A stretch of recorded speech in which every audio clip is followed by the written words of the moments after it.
Welcome to the deep dive. We really get into the stuff you guys want to know more about. And today, we're going deep into AI risk management. We found some really interesting stuff from a recent compliance podcast we're going to use for our deep dive today.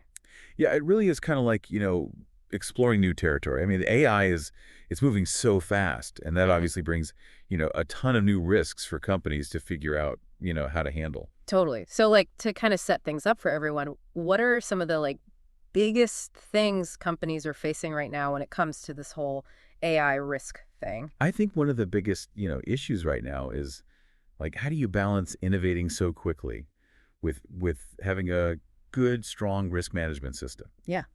These companies they're really feeling the pressure to keep up, Hmm. but they got to do it responsibly. It's a tough spot to be in. Right, right. And that's where this whole AI risk management thing really comes in. It's not just about making these crazy algorithms, but making sure they're built with safety in mind. Exactly. It's about setting up a system for responsible AI development. Hmm. And that all starts with like three basic ideas: governance, transparency, and being accountable. These are just like buzzwords. They're literally how you build trustworthy AI that actually helps businesses and people. Okay, let's break this down a little. So, what does governance even look like when you're talking about AI? So governance is really all about having, the right structures and processes. Basically, you want to be able to manage AI, throughout its whole existence, from the very beginning of development all the way to like keeping an eye on it and doing maintenance and all that. It's kind of like making a roadmap. It's like, here's how we're going to develop AI responsibly, and here are the roles everyone plays, who's in charge of what, and how we make decisions. So it's not just about having one AI expert, right? It's about the whole company getting on board with how you're going to do AI. Yeah, exactly. It's about making these like responsible AI practices just part of how the organization does things. Oh. And a big part of that is transparency. Now, when we talk about transparency with AI, it's not always so simple, is it? We have these black box AI systems where sometimes even the people who made them don't fully understand how they're making decisions. Yeah, that's a huge challenge. And it's why transparency is so, so important. Like, especially when we're talking about important things like, healthcare or finance. We've got to be able to understand how these systems work, how they get to their conclusions, and make sure that those conclusions are, you know, ethical, logical, based on sound reasoning. So it's more than just does the AI work? It's is it working in a way that makes sense to us and lines up with our values? Exactly. Yeah. And that leads right into accountability. Like who's responsible when an AI messes up, or causes harm? That's something companies really need to have an answer for. Right. It's about being clear about who's in charge, who's responsible if things go wrong. Exactly. Accountability it's like the key to building trust in AI. If Hmm. people don't believe that someone is ultimately responsible, for what an AI does, they're not going to trust it. They're not going to want to use it. And trust is like everything when it comes to getting people to actually adopt AI on a larger scale. So these three things, this governance, transparency, and accountability, they're all connected, right? They create this sort of ethical framework for developing AI responsibly. Yeah, totally. They all work together like a system of checks and balances to make sure that AI is developed and used in a safe, ethical and helpful way. Now, the podcast we looked at, it really dives into how important data is in all of this. They talk a lot about this thing called data minimization, which I guess is a big deal for responsible AI, right? Oh, it's totally fundamental. It's like being really careful about the data you're using to train your AI. It's understanding that more data isn't always better. In fact, sometimes collecting tons of data can actually make things riskier. So, quality over quantity when it comes to data. Exactly. It's about focusing on the data that's actually important for the task at hand and like minimizing how much sensitive information you're collecting and using. That not only protects people's privacy, but also reduces the chances of like data breaches and misuse. So it's a win-win, right? Good for people and good for companies. Exactly. Yeah. Data minimization it's a powerful way to lower risk and build trust, but like it does come with its own challenges. Right. I mean, the podcast talks about how we're living in this age of data explosion. Companies are collecting more data than ever before. So doing this whole data minimization thing, it sounds kind of tough in that environment. It definitely requires a bit of mind shift Companies need to move away from that, like, gotta collect it all mentality and be more strategic about what they're gathering and using. It means really evaluating, what data is actually needed, doing privacy impact assessments, and having good, solid data governance policies. So data minimization isn't just like a tech problem, it's also a cultural change. It totally is. It requires companies to really rethink how they approach data and make sure that privacy and security are top priorities from the very beginning. Now, the podcast also talks about this tension that's been building for a while, this clash between how fast AI is changing and the need for, good regulations. Yeah, it's a classic case of technology moving faster than the law. AI is evolving so quickly, and regulators they're struggling to keep up, which creates a lot of uncertainty and risk for companies working with AI. So companies want to be innovative, but they also don't want to get in trouble with regulations that might not even exist yet. Exactly. It's a tough spot to be in, and it shows how important it is to be proactive about managing risk. Companies need to be able to anticipate what regulations might be coming down the line and build in some flexibility, into their AI development process. So being agile isn't just about the tech, but also about being able to adapt to like compliance stuff. Precisely. And that's where these things called like regulatory sandboxes come in. Some regulators are creating these controlled environments where companies can kind of experiment with their AI, get feedback from the regulators before they launch it to the public. Oh, wow. That sounds like a smart way to let companies innovate, but also make sure they're doing it responsibly. It's a pretty promising approach, and I think we're going to see more of these initiatives pop up as regulators try to, wrap their heads around all the complexities of AI. Okay, so we've talked about these big principles of AI risk management and about that, push and pull between being innovative and dealing with regulations. But what about the actual like hands-on stuff? What can companies do right now to manage this stuff effectively? Well, that's where we're going to dig in deeper in the next part. We're going to talk about some actual steps companies can take to reduce risk and really build trust in their AI systems. Awesome. I'm ready to get into the details. So everyone stick around. We're going to keep this deep dive into AI risk management going right after the break. Okay, so welcome back to the show. We're in the middle of this deep dive into AI risk management.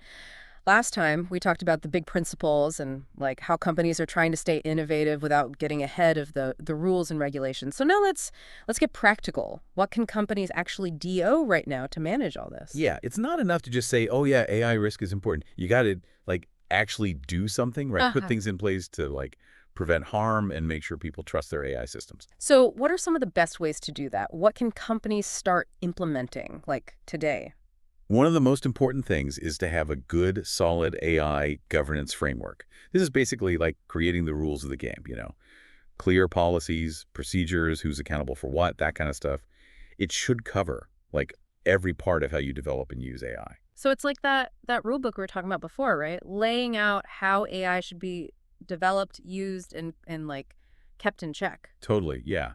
This framework should cover things like how you manage your data, how you develop and build your models, how you actually use them, how you keep an eye on them once they're running, and what to do if something goes wrong. It's like putting all these checks and balances in place to make sure you're doing AI the right way.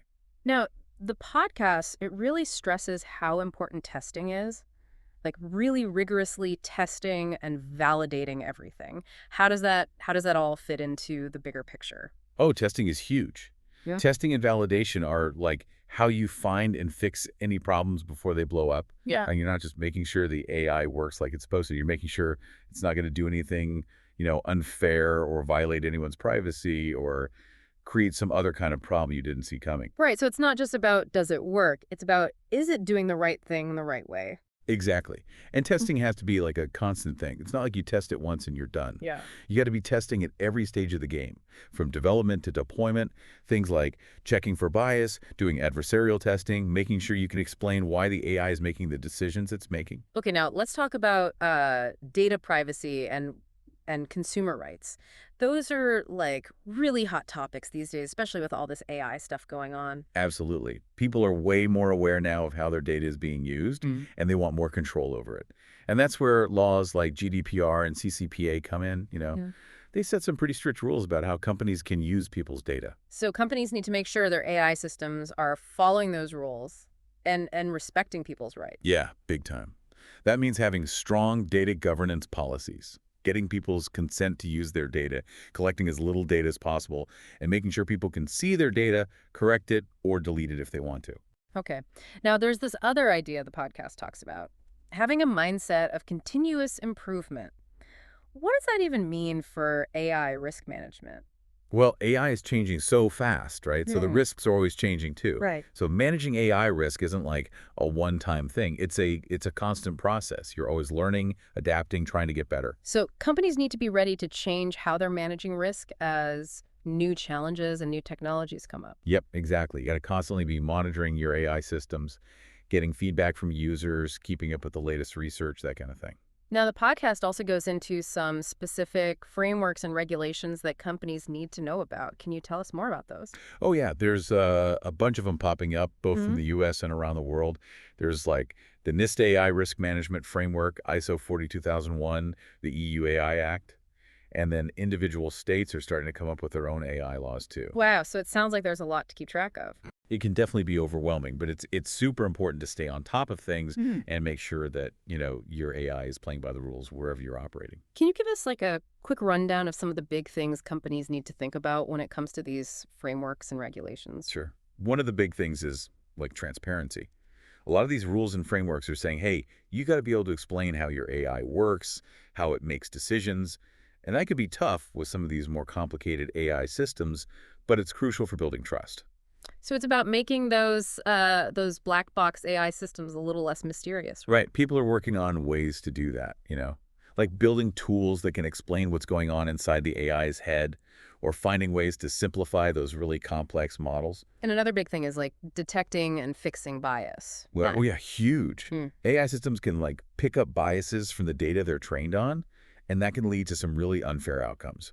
So companies need to actively look for bias and fix it throughout the whole AI development process. So that means making sure your data is like diverse and representative, right? Yeah. And putting systems in place to catch bias if it pops up. Exactly. And it's not just about like technical fixes. It's about making sure your company culture is like promoting fairness and inclusion when you're developing AI. Now, the podcast mentioned something really interesting, and I got to ask you about it. They talk about the TCPA, which is like this law about telemarketing calls and how it might apply to AI-generated voices. What's that all about? Yeah, so the TCPA, it's all about like regulating those annoying robocalls, right? Hmm. It used to be mostly about calls made by actual people, but now there's this whole debate about whether it should also apply to AI making calls, like with those super realistic AI voices.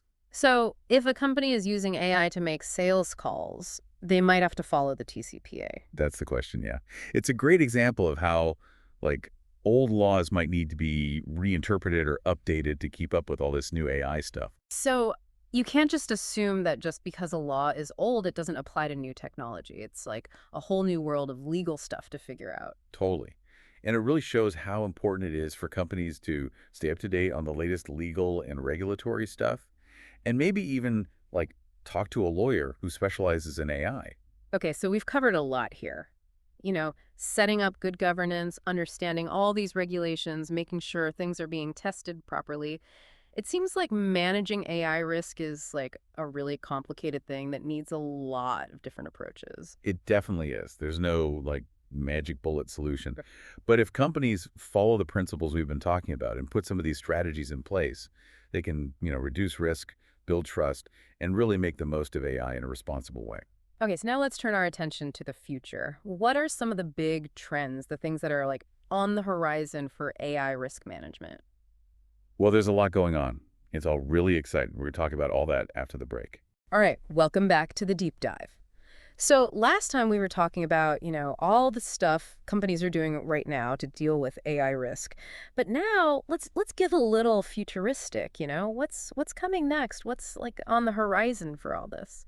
Well, there's a lot happening, and it's really exciting. Like, AI is changing so fast, it's almost impossible to predict exactly where things are going. But there are definitely some big trends, things we can see starting to take shape. And those are the things companies really need to be paying attention to. Okay, so like what are some of those trends? What are the things companies should be watching out for? One of the biggest ones is like explainability. We talked about the black box problem earlier.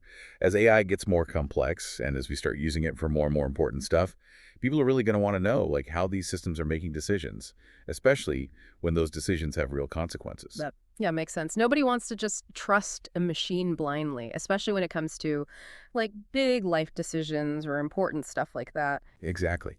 And so there's a lot of work going on right now to figure out how to make AI more transparent, like developing tools that can kind of look inside the black box and tell us what's happening, or finding ways to simplify those really complex models so they're easier to understand. So it's not just about building AI that works, it's about building AI that we can understand, right? Like AI that we can trust. Exactly. And another big trend is AI auditing. Like, as AI gets used more and more, regulators, governments, and just like everyday people are going to want to make sure these systems are safe, fair, and reliable. So it's kind of like, how companies have financial audits to make sure everything's on the up and up is like an audit, but for their AI. Yeah, that's a good way to think about it. And we're starting to see like actual AI auditing firms popping up Yeah. and different frameworks and standards are being developed to help figure out like how to actually evaluate these AI systems, how to make sure they're meeting ethical and technical standards. Now, the podcast mentioned something really interesting, and I got to ask you about it. They talked about like the idea of AI helping to manage itself. Oh, yeah. That's a really cool area of research. Mm. It's like this idea that we can actually use AI to help us mitigate the risks of AI. Wait, so it's like fighting fire with fire? Yeah, kinda. Like people are exploring ways to use AI to detect and prevent bias in other AI systems, or to find vulnerabilities, or even to develop AI that can kind of regulate itself, like AI that can adapt to new situations and make sure it's always acting ethically. That sounds like amazing, but also a little scary. Like, are we sure we want to give AI that much power? That's a good question. And it's Mm. one that researchers are thinking about really carefully. Like, how do we make sure that if we're going to use AI to manage AI, we're doing it responsibly? It's a big responsibility. Definitely. Now, we also talked earlier about like the whole regulatory landscape. What are some of the things happening there? I know there are a lot of new laws and stuff popping up. Oh yeah, it's a whirlwind out there. Like the EU just passed this big AI Act, which is a whole set of rules for how AI can be used. And here in the US, there are like tons of different laws being proposed at the federal and state level. So it's a lot for companies to keep track of, right? Yep. Especially if they're operating in multiple countries. It definitely is. It's Yeah. really important for companies to stay on top of all these different laws and make sure they're doing everything by the book wherever they're doing business. Okay, well, I think we've covered a ton of ground in this deep dive. We talked about like the big principles of AI risk management, the things companies are doing right now to manage those risks, and what the future might hold. It's been like a really fascinating journey, and I feel like I've learned a lot. Me too. It's such a dynamic field. It's changing so quickly. But I think the main takeaway is that we need to be really thoughtful about how we develop and use AI. You know, it has the potential to do so much good, but we need to be aware of the risks and take steps to mitigate them. Absolutely, and that's what this whole deep dive has been about, right? Getting people thinking about these issues, talking about them, and figuring out how we can move forward with AI in a way that's like beneficial and safe for everyone. Couldn't have said it better myself. Thanks for having me. Thanks for being here. And thanks to everyone for listening to the deep dive. We'll see you next time for another deep dive into something totally fascinating.